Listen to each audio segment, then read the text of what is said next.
is where you get carried away doing these videos. You see a clip everywhere and then you stop enjoying the actual experience as much as you would do if you were just observing it all. It's a bit like what the world's become like throughout the last 20 years with the internet, I would suggest.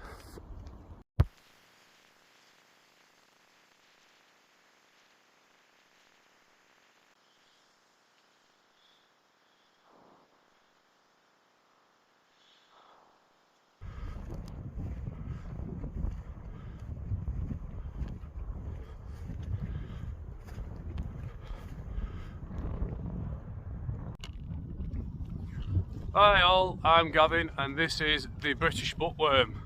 So thank you for clicking on my channel. It's mainly a book review channel, but this is going to be Bushcraft 006.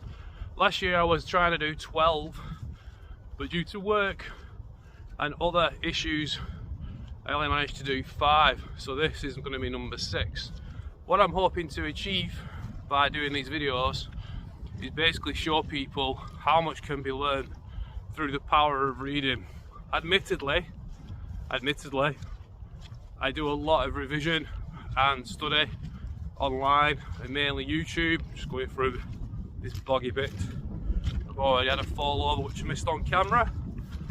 I've got a 25 kilogram backpack on, which is very unforgiving, and my foot got stuck and I had to fall because I didn't fancy my ankle locked in the mud, such as this kind of mud here, and I nearly, if I'd have probably fought it, if I'd have fought it, I'd have probably broke my ankle with this weight on my back. I've always loved carrying weight since I was 13, so I've always enjoyed carrying a heavy weight. So today I'm doing a lot of navigation with my map, and the goal of today is to work with Dan Warwick's Bushcraft book that I did. Bushcraft Kid book, which I did a review on, which I'll put here somewhere, and practice his techniques and show you the power of reading. I hope you enjoy this video, guys, and let's crack on.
Yes mate, we're doing some climbs now, bit amusing, good Bloke outdoors.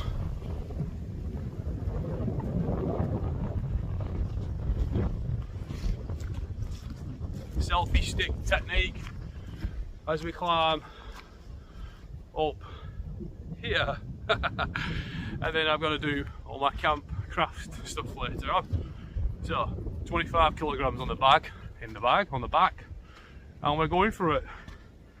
God, I miss being fit. Something I'm thinking about adding on to this YouTube channel is doing a really good fitness vlog. Let me know what you think.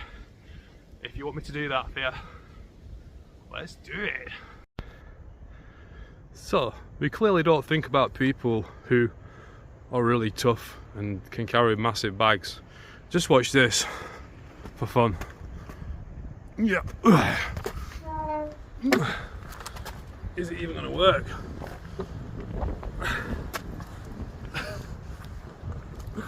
Seriously, I'm not making this up.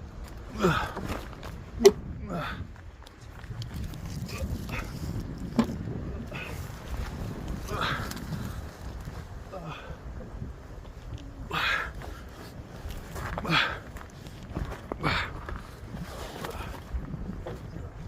feel like an actual piece of Tetris.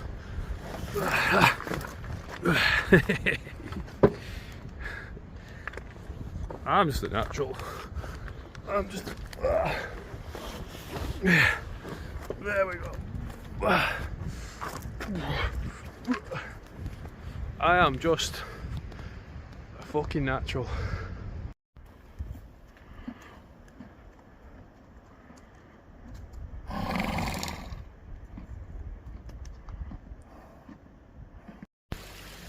You know, guys, I could have got a lift today.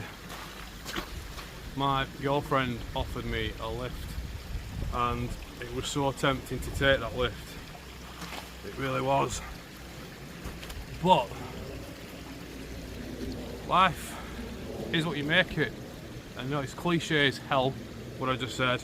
You're probably cringing if you're like me, you don't like cliche, cringy shit. And I've fallen over, but on this journey so far I've improved my map reading. Just in that short trip I've learnt so much on the map reading, even though I know this area really well, just toying with it from the knowledge I've gained from all these books that I'm studying. And what I wanted to say really as I'm marching up here is we get soft in life when we stop challenging ourselves. That's why David Goggins is so intense, and people who say just calm down mate, take a break, have an holiday. There's a reason why people like David Goggins and Middleton, they fucking hate that, because you're creating a weakness in the mind that you can take an opportunity to grab, where you stop growing, you stop working, you stop taking opportunities to grow, to find yourself, to become more.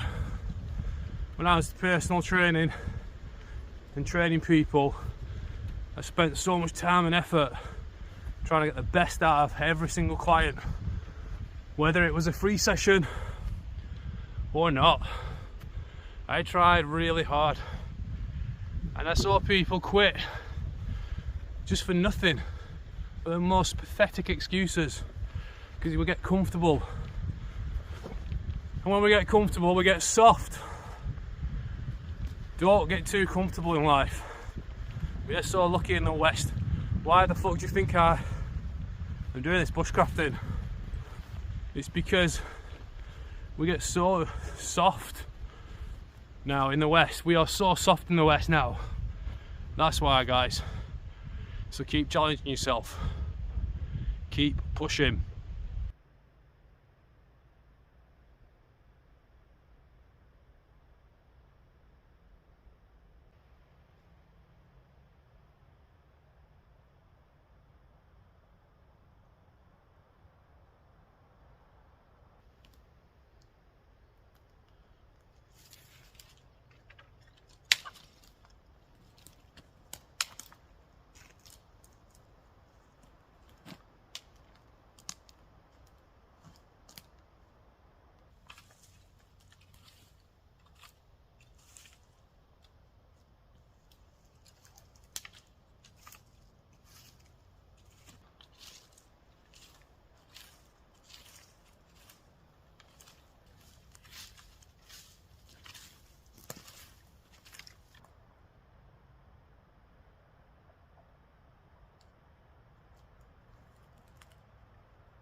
Hey, welcome to my crib.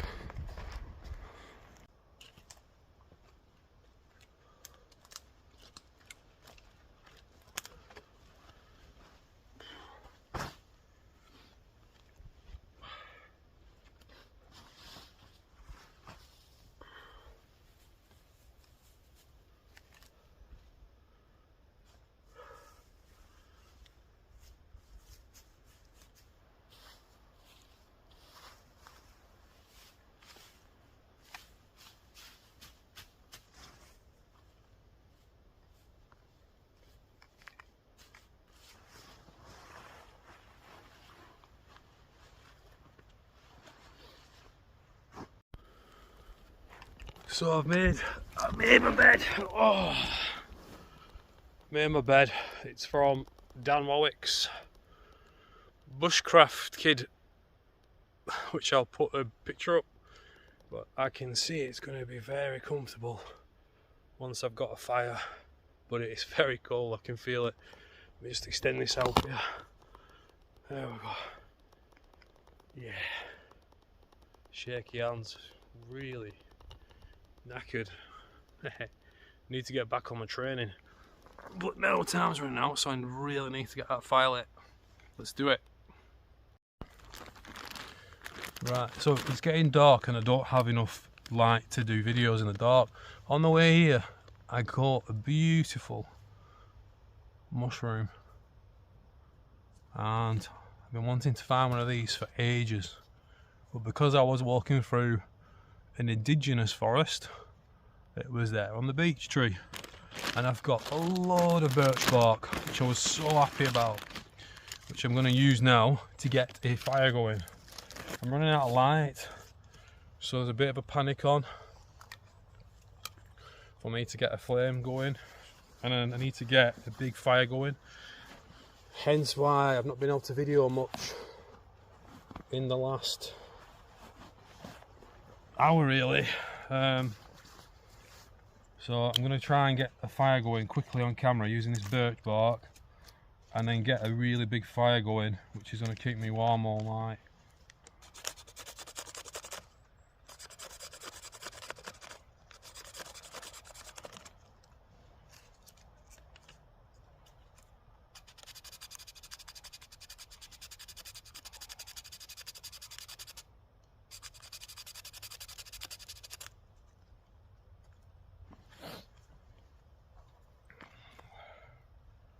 I'm rushing a bit tonight, so I might not be able to do this the first time. Let's see, eh?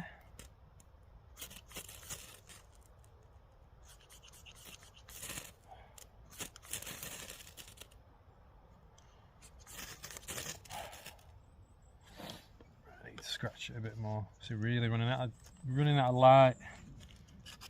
Hence why I'm panicking, because I don't have a proper light to do these videos with yet.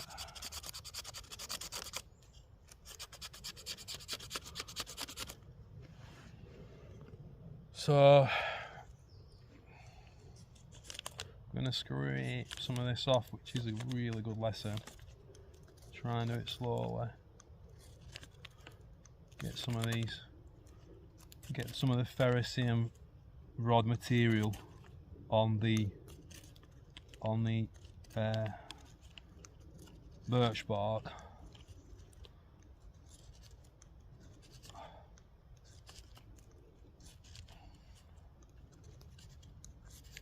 Right, let's see if we can get it going now.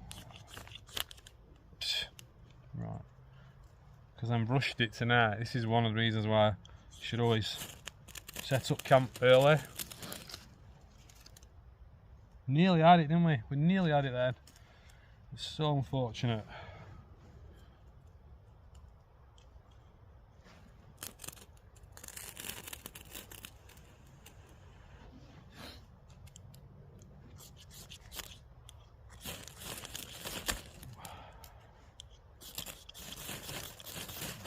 There we go. Oh, I'm not messing around tonight.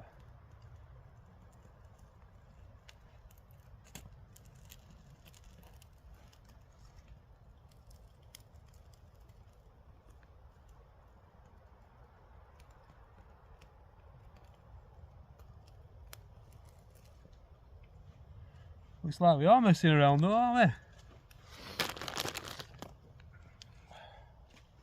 Try it again. Let's get that knife out of the way. Get that knife away. You can see why I'm panicking, because I just want to get, the fire going. I want to get a fire going, and then be able to get my food.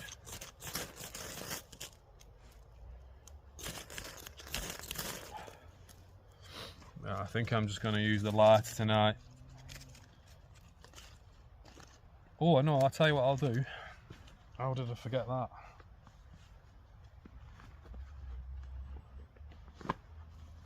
Use my charting.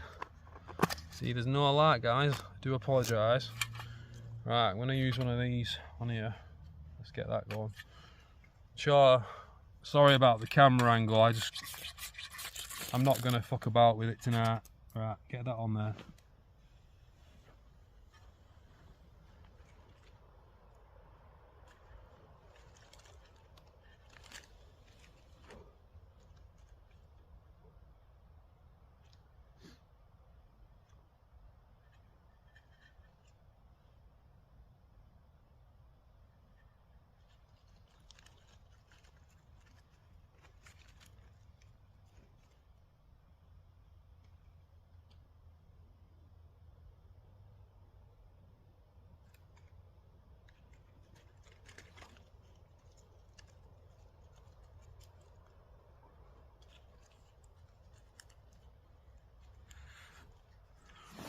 We're not doing very well tonight, gentlemen, ladies and gentlemen.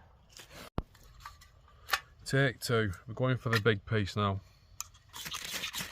Right, look at that. Big pieces on there now.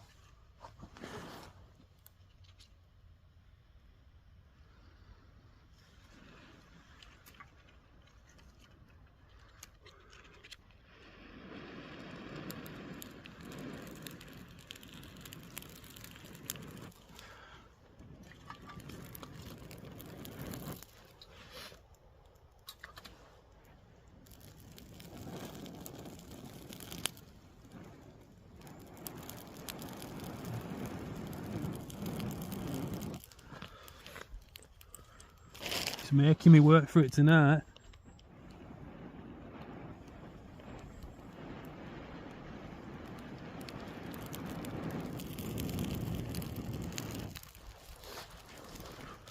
Wow, it really is.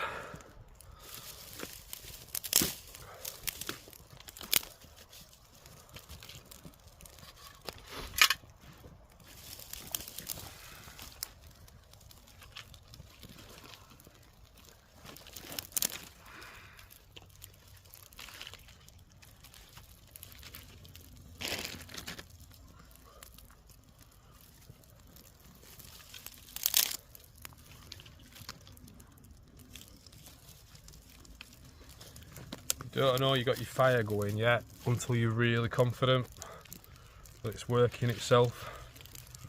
But that's caught, so I need to get some more wood. Perfect. Bad camera angle.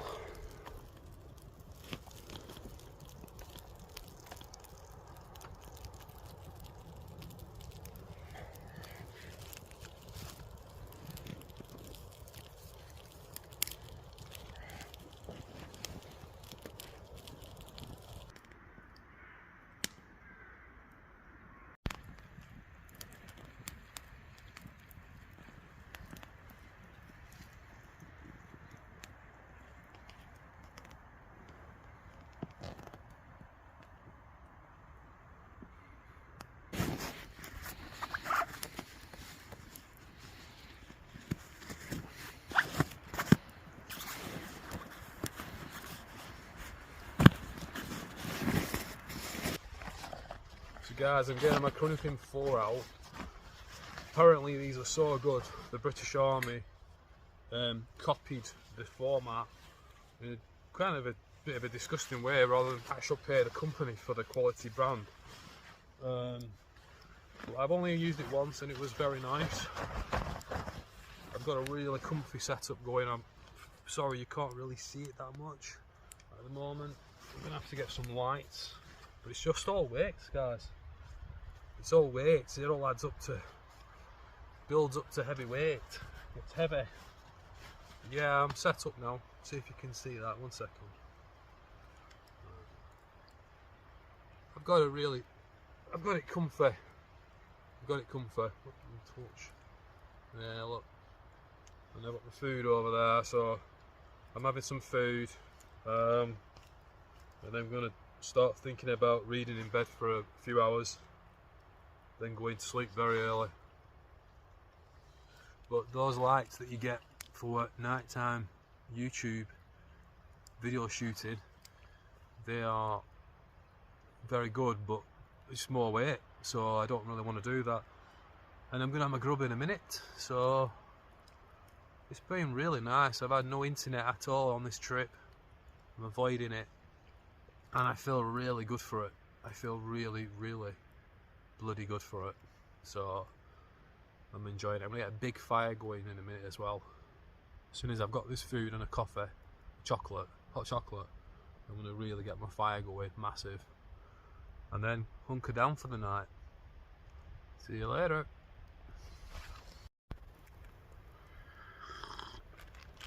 Right, so I've got my hot chocolate and some chocolate cookie biscuits, oatmeal actually, and put my light on my face so you can see my beautiful face a bit better.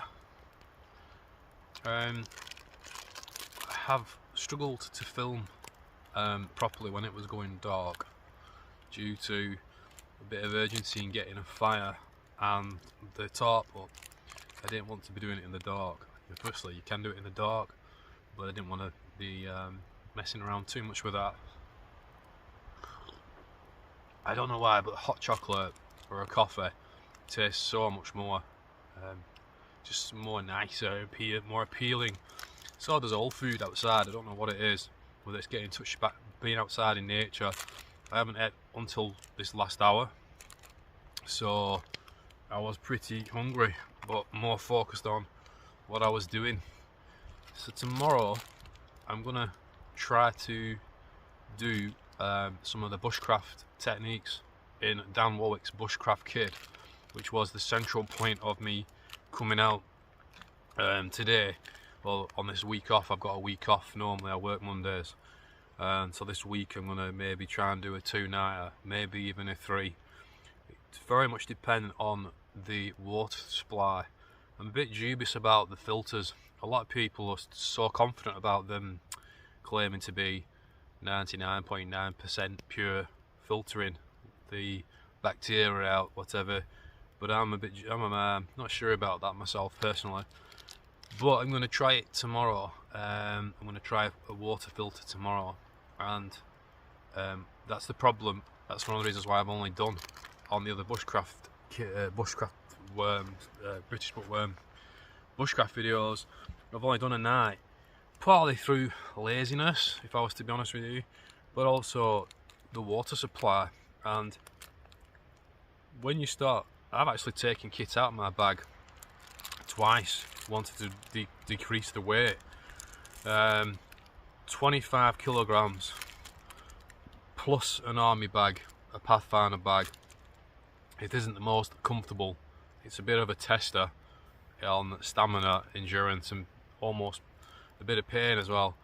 I haven't yet got that bag right, the Pathfinder bag, so I'm looking to get it set a bit better, get a bit more used to wearing it.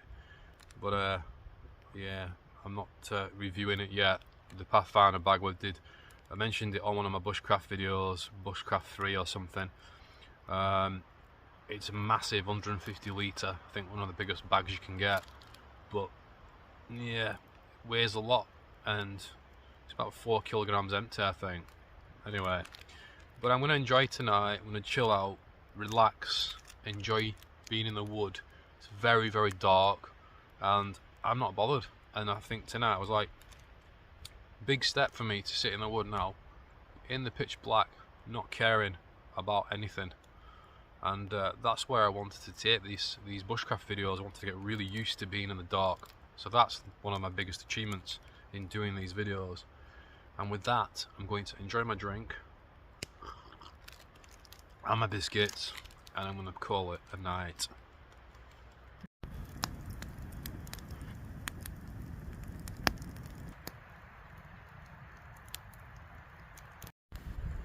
Right guys, so I've decided to get a spud on that. I brought a baked potato, I brought some condiments, some butter, sour cream, salt and pepper, and I'm going to get a brew on as well, and then I'm going to sleep. But it's around coming up to 10 o'clock now, and I'm really enjoying myself. I can't tell you how much I'm enjoying myself, even though I've kind of pushed myself to do it kind of wide out in the open in this wood where I'm pretty exposed. So I'm pretty proud of myself. I'm pretty proud of that. Can't wait for this baked potato. Then I'm going to have some hot chocolate. Then I'm going to go to bed and read for a bit in bed. I brought a tiny book along to read. And that's going to be it for tonight. Maybe a video as well. A couple of jiu-jitsu videos. But that will be the end of the night, and I can't wait to see what I want to do tomorrow. Thank you for watching so far.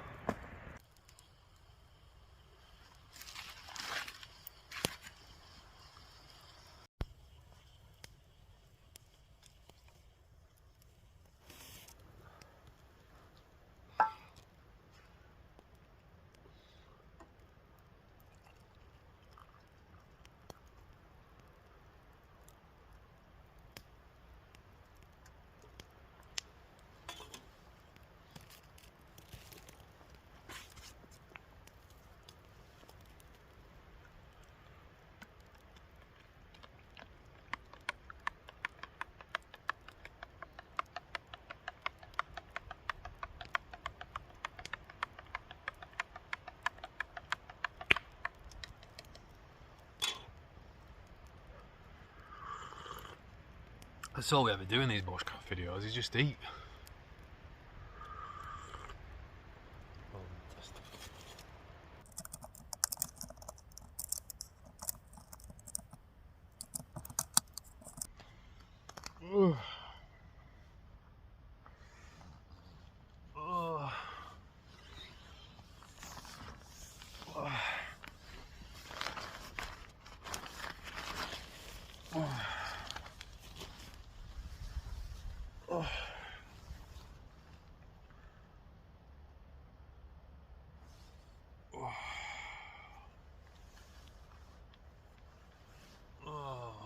beautiful morning. Morning everybody. I'm going to be really honest with you, I didn't sleep too great. This bed was hard and had some lumps in it, so I think I've learned a lesson out of this bushcraft bed. We should have put some more grass on it, a lot more. It was cold last night, but not as cold as I thought it was going to be. Someone said it was going to be like -10 in certain areas of the UK. Honestly, disastrous people that just claim things. I'm not entirely sure my plans. I was tempted at, I'm tempted to just go home due to being lazy, to be honest with you. That's great enthusiasm for a bushcraft video, isn't it?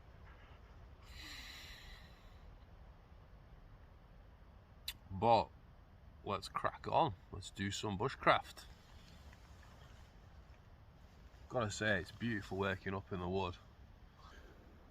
Right, so the first thing we're going to do today is we're going to get some water, because I am dehydrated and I don't have enough water if I'm going to do 2 more days. So got these containers for some water, and I'm going to try my water straw for the first time. So let's go. I'm going to find a little stream coming off the top of the hill, so I'm pretty confident that it isn't coming from any dirty water source. It's one of the reasons why I'm very particular about water sources, because so much of the water in the UK is polluted, and water straws don't take out chemicals, which I don't know whether people are aware of that. It filters bacteria, not chemicals. That's the plan right now.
So these are in Dan Warwick's book, never heard of them before.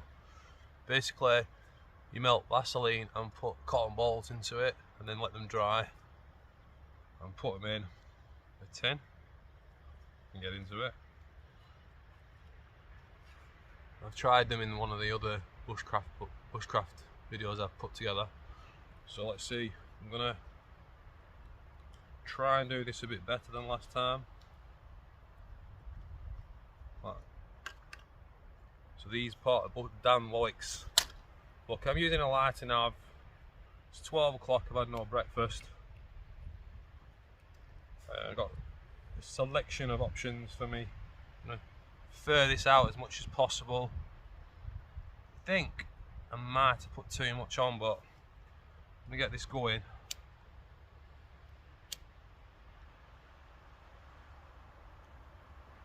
Like that.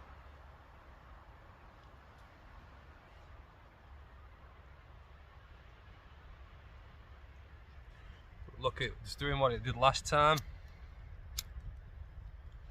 It's getting windy now as well.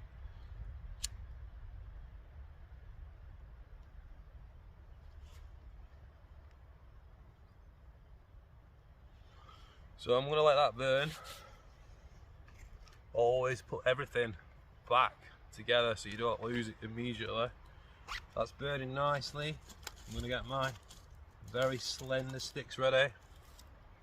He says a handful in his book, but I'm going to spread them out a little bit, drop a couple on there, just keep adding on to them, putting them on the edge of my backstop, putting the edge of them on the backstop once they start going. And the good thing about that fire extender, as he calls it, I think they call that, as they call it, is you've got plenty of time now. You've got a couple of minutes at least. I think these balls can burn for about 5 minutes, or nearly up to 5 minutes, maybe 3, I don't know. But now I've got a fire going. This time, rather than pick out the sticks as I walk round, I did what he basically says in his book, and I just grabbed loads of different twigs from dry trees, dead dry trees, snap them off, a good snap, and then I come back and I sorted them out as I put in the video. And as you can see, this time though, tonight I'm going to have a big fire, whereas I set it up. It's not in Dan Warwick's book, but it's an all-night fire, hopefully, where you use 3 big logs. You can see that these are fantastic for an emergency. You know, you put a couple of them. You don't need that many. You can just put a couple in your rucksack and you're always going to get a fire. I know I've said this before in some other bushcraft videos, a couple of the others I've done, I think. A lot of people die, especially in America, every year because they can't light a fire in bad conditions. So it's a skill that if you're doing a lot of outbacking, but if you're doing a lot of walking, I'd say it's a skill that you must know at least the very fundamental basics on how to light a fire, which is one of the reasons why I kind of feature it when I'm doing these videos, because it is it's actually quite a skill, you know. I remember when I first went out on my own without reading any books or having any prior knowledge, apart from one book. I think I had one of Raymond Mears' first books, and I was terrible. I couldn't understand how my teepee was falling apart, and 28 years later, I'm still potentially pretending to be a wild man. Now that flame's going, so you can see how beautiful. Does that look? Ta-da!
So I'm trying this for the first time, guys.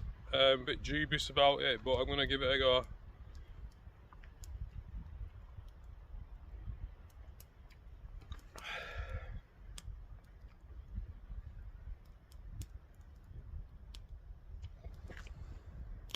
I don't want to keep going into my water that I've got.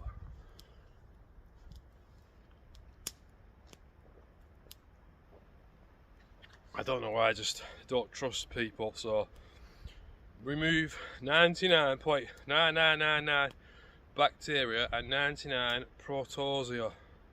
Medical grade filtration material. Mini outdoor filter. Let's see if I'd get dysentery or something.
So you see, you've got to be at least 4 inches off the floor for you to be insulated from the cold dragging the heat out of your body. Yesterday I didn't have time to do as much as I wanted on this. Tonight I'm going to try and make it a lot better, or today, this afternoon, I'm going to make it a lot better for tonight. The sun's moving over to the west, and I reckon I have a few more hours before dark, so I need to get some more firewood and do a bit more work so I have a very snug night tonight. I'm thinking about building a firewall as well, and I need to get some more firewood. Loving it, guys, absolutely loving it.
So yesterday I started off at Pasture Lane in Barrowford, and I worked my way up Pasture Lane, and instead of going up Pasture Lane main road I did a really good shortcut. It's not a shortcut, a deviation Fell on my horse there in the mud. Over there, through roughly, down here, just tracing myself way to Bali, and then up, and came up here, into the woods, and I am around about here in the woods. My water supply is coming downhill. Just double checked the height of the hill because I was a bit worried I misjudged it with this road here, but that's my highest point, so my water source could only really be coming from nature. I don't think there's anything there that I'm aware of, never known anything there that would pollute the water. So I am in Firlwood. Beautiful location, but not the best of woods, and I'm not too keen on spruce woods anymore. I'm going to try and find a nice indigenous wood with oaks and hazels and that. But this is a really beautiful location. I was tempted yesterday to go for a proper hike up to the top of Pendle and get some good shots and come back down, but I ran out of time as it was anyway. So that's where I am if you're interested.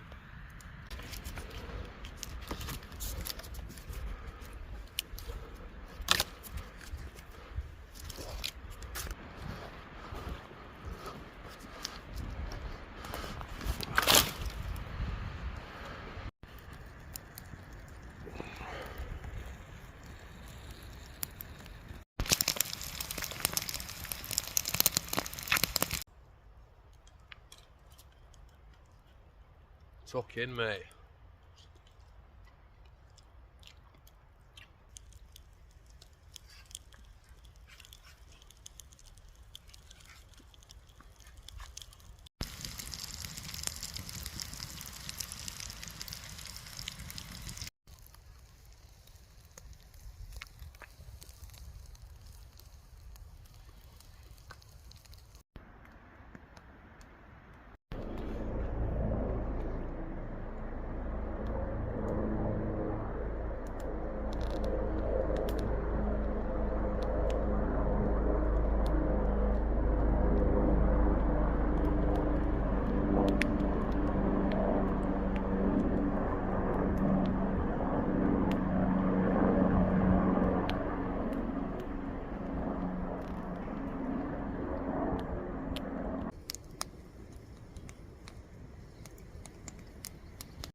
So it's worth remembering, 100 years ago people didn't have lights and they had to go to bed when it was dark.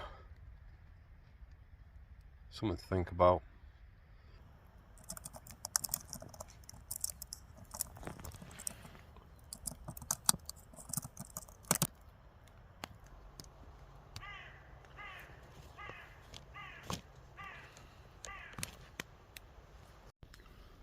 Morning, folks. So I've had my second night in the woods. It's a very dark night and it was pretty cold. It was pretty damn cold. So I'm gonna use the wood that I have left over there, just burn some of it off, clear up after myself, and I'm gonna take the easy option and head home and get some nice cereal at home. That's the plan, everybody. It's been a really great night. I woke up a lot, and at one point it sounded like someone was walking briefly down there and made a grunting noise, which was a bit odd, and it freaked me out for half an hour. Got my light and I sat up a little bit, you know, contemplating and listening keenly for noises, and eventually put the light on, spotlighted the area with my torch, which has made me realise I need a better torch, because at 350, 400 lumen it's not enough. But I've had a good night. I've learnt quite a lot, as you always do off this trip. Just off 2 days I've learnt so much. I've ended up moving the fire twice closer to my shelter, and I didn't want to initially because all the books talk about having one big stride from where your shelter is or sleeping to the fire. The problem with that is I wasn't getting the heat, which is something I'm going to put here on here to do with someone else's book. It's not Dan Warwick's book, but obviously he'll know. For Dan Warwick, go to Coalcracker on YouTube. His YouTube channel's fantastic, absolutely fantastic. But yeah, I didn't feel the heat enough, so I've had to, a couple of times I've just moved the fire nearer, but I didn't want to do that ideally because the little sparks, the risk is they come onto your tarp and damage your tarp and your sleeping bag, which is what's happened. Actually, my DD tarp's got a hole in it. It might have a couple, I haven't checked it yet, which is a bit disappointing because they're expensive, but I'd rather use it and damage it than it be getting wasted in a rucksack in a store cupboard somewhere. So yeah, it's been good fun. I'm gonna wrap it up in a minute.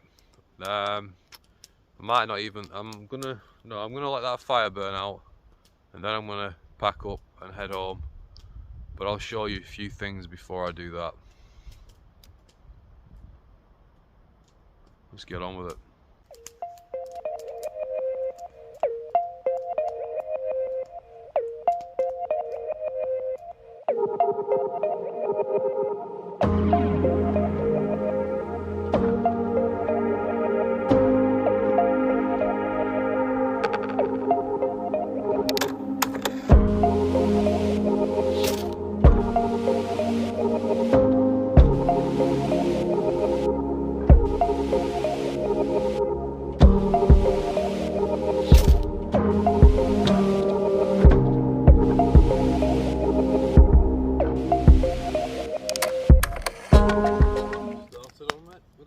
Without me asking it to, camera.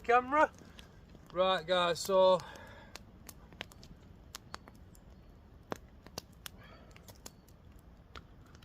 to conclude, when you want to light a fire, try and find some fat wood which is grown in pine trees at the root or at the bottom if they've fallen over.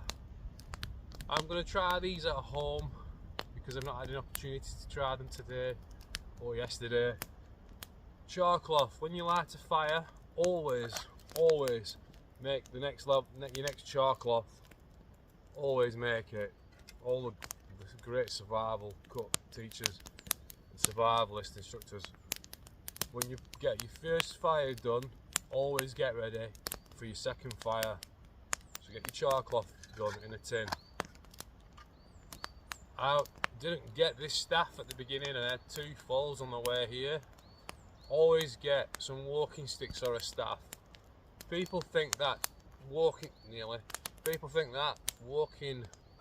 with walking sticks or with a staff is silly, but if you were in a survival situation where going over on your ankle could lead to death, are you gonna choose one or the other? It's up to you.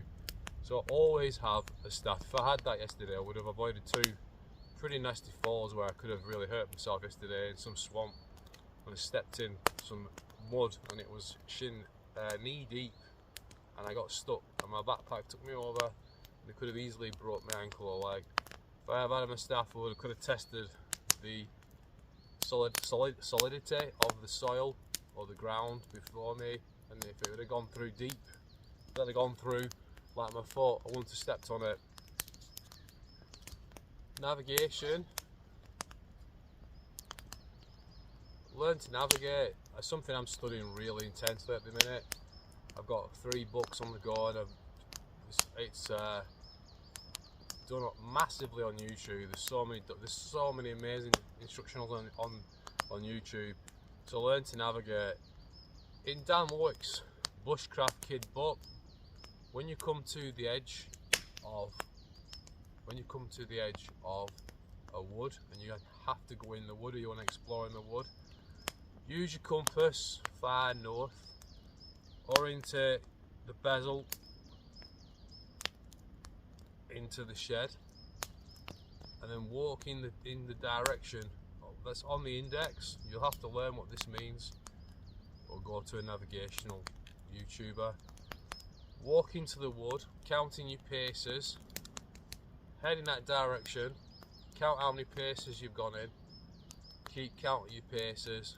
When you get to the point you want to return back, you just basically get your compass out and you go on a back bearing, which is the reverse direction of where you went at the beginning, and you'll find your way out. Now, those things sound so straightforward and simple. Things like that sound so straightforward and simple. But you can just go on Missing 411, look up Paul Pilates and people that go missing in the woods, even people with experience, and they just miss something out, or they do something wrong, or they get lazy and think. Lots of people get lost in the wood, just walking in, taking it casually. And my final point is a whistle.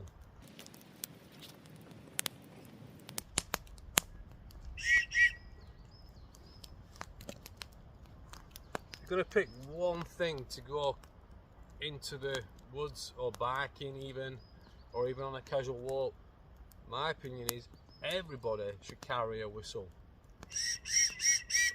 You blow 5 blows when you need help so people can hear you. If you fell, you have your phone on you, you fall over, you've broken your ankle, and you're in a valley somewhere, off the track maybe slightly, you get your phone out, there's no reception. What are you gonna do? Like, you can shout, maybe you can blow that whistle really loud, but eventually you're going to tire out. We can do the 5 whistle blows. I think it's every minute or every 10 minutes, depending on where you get the source from, and it's going to get somebody's attention eventually if there's people in that area, or if mountain search and rescue are after you.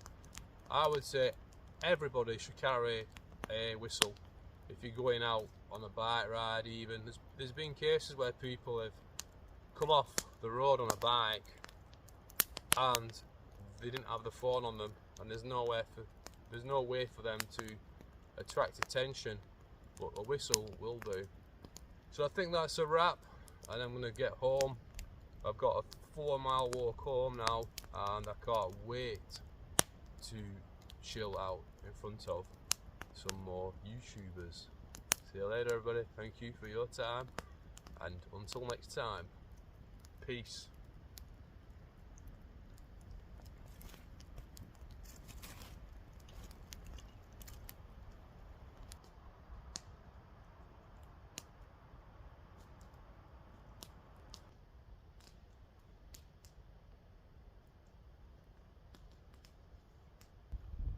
So another really good tip from Dan Wicks, the Bushcraft Kid book, is when you're lost in a wood, you need to keep track of where you're going and where you've been. One of the best things to do that is to get a fire started and use some of the wood that's cindered or burnt as a chalk. So as you call blazing. So if I was heading that way, I would blaze each tree. Yeah, I mean, you wouldn't do every single tree, but you basically get that.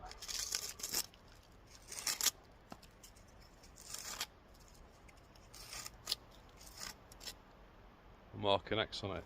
The key thing is, though, is to do the opposite side as well. If you need to go the other way back.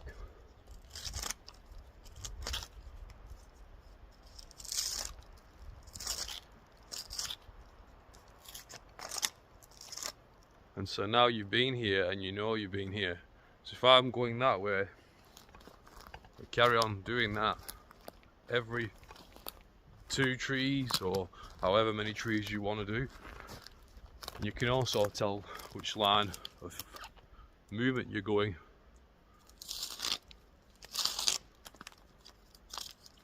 obviously you need to get enough of these to do it properly. But I think that's another fantastic tip. That's called blazing in America. I'm sure we have probably got another name for it. But you can see I've not done the best preparation with these. But that is a great tip. I haven't intended these to be for this, by the way. You tend to take them out and let them dry.